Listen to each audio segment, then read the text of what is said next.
Good day. This is my waiting season diary series, episode 8. How can I improve myself if fear is still inside in me?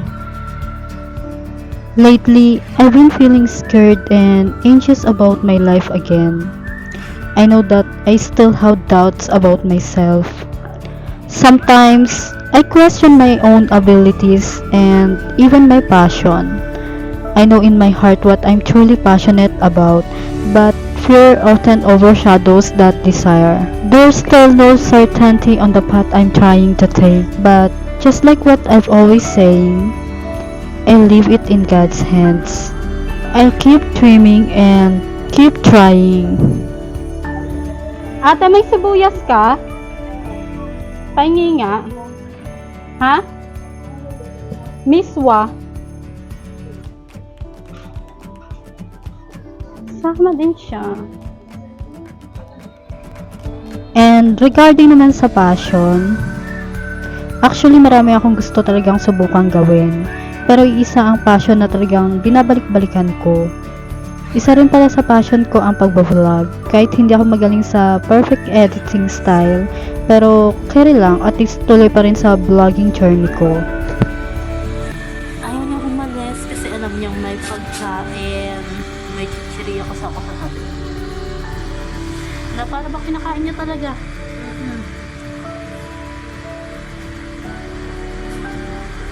Ting ting!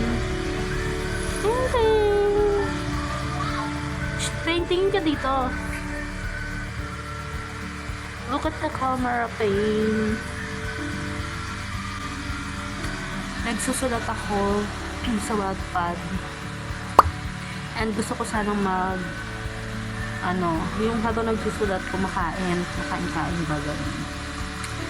Hindi ko magawa kasi yan, may nakabantay. Manggugulo kasi yan.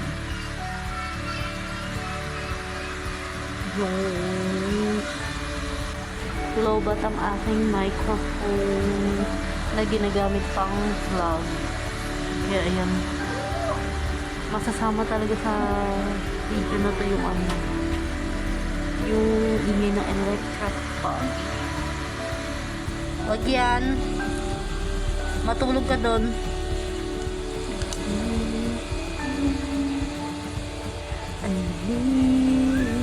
And my life update naman.